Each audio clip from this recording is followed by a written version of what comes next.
What happens when a royal guest completely loses composure during a live TV interview?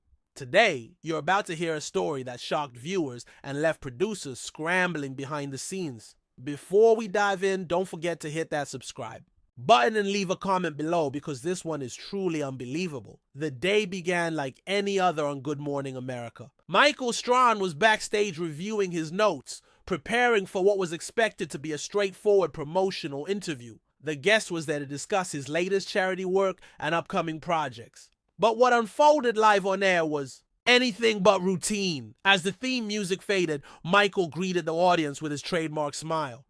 Good morning, everyone, and welcome back to Good Morning America. I'm here with our special guest to talk about some exciting initiatives.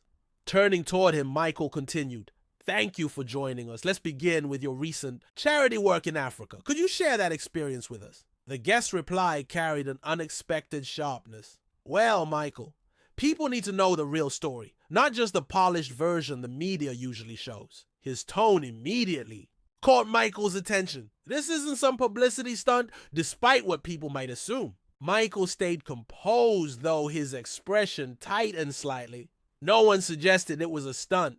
We're here to highlight the positive impact you're making. Could you tell our viewers about the programs you're supporting?" But the guest's frustration only grew. That's exactly the issue, Michael. Everyone focuses on the programs but avoids the real problems. Nobody talks about how I've been silenced at every step. The live audience shifted uncomfortably. Michael could sense the tension rising and tried to redirect. "Our viewers want to hear about challenges you faced," he offered carefully.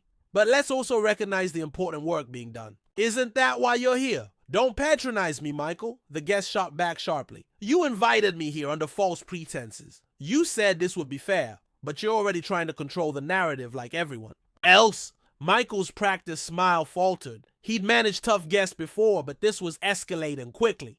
"We genuinely want to hear your story. That's why you're here." "My story?" The guest laughed bitterly. "Fine. Let's talk about being undermined by so-called supporters. Let's talk about this industry's hypocrisy." In the control room, producers scrambled to regain control.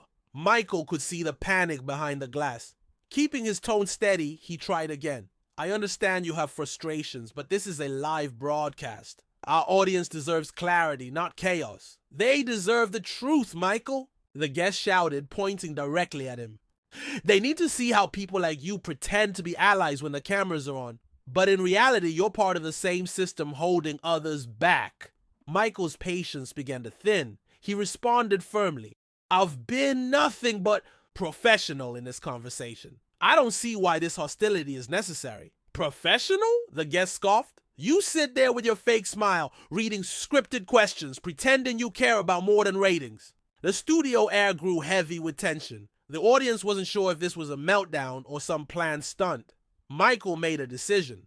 "We need to take a step back. This is live TV, and we have standards to uphold." "Standards?" The guest rose from his chair, towering over Michael. "Let's talk about journalism standards in this country. Shows like this one are part of the very problems they claim to solve." Michael stood too, his patience visibly fraying. "You need to sit down and behave appropriately, or we'll have an issue." "We already have an issue," the guest thundered. "You and people like you think you can control every conversation, deciding which stories are told and how."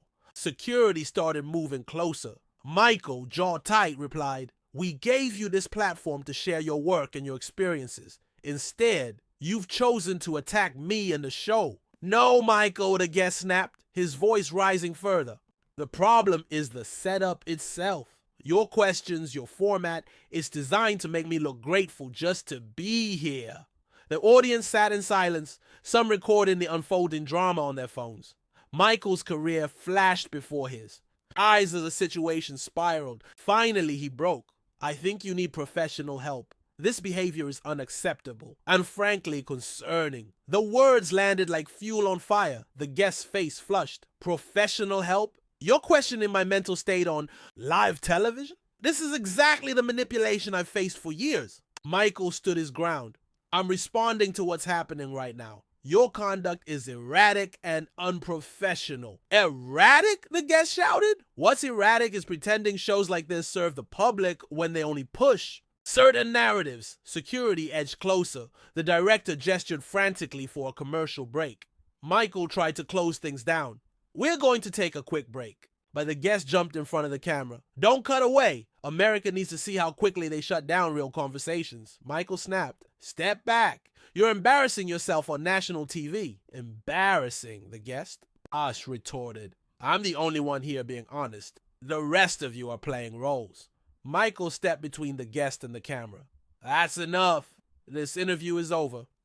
You don't decide when it's over, the guest shouted. Security closed in. Michael gave a final warning. Leave voluntarily or security will remove you. The guest smirked. Perfect. Everyone watching can see how this system silences people who refuse to play along. Michael stayed firm.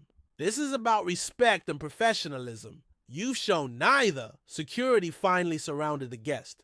As they led him away, he turned back. You think you've proven something, Michael? All you've done is confirm.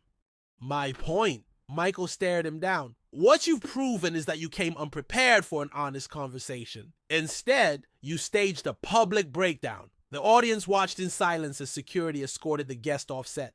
Michael turned. Back to the cameras. Ladies and gentlemen, I apologize for what you've seen here today. This is not the standard of discourse we strive for on Good Morning America. We'll be right back after the break with a special guest discussing community outreach in urban schools. As the cameras cut away, the studio fell silent. Michael slumped into his chair, visibly shaken by what had just happened. And that was one of the most jaw-dropping moments in live television history. What do you think about how this situation unfolded? Share your thoughts in the comments, and don't forget to subscribe for more unbelievable stories. What do you think the guest should have done differently?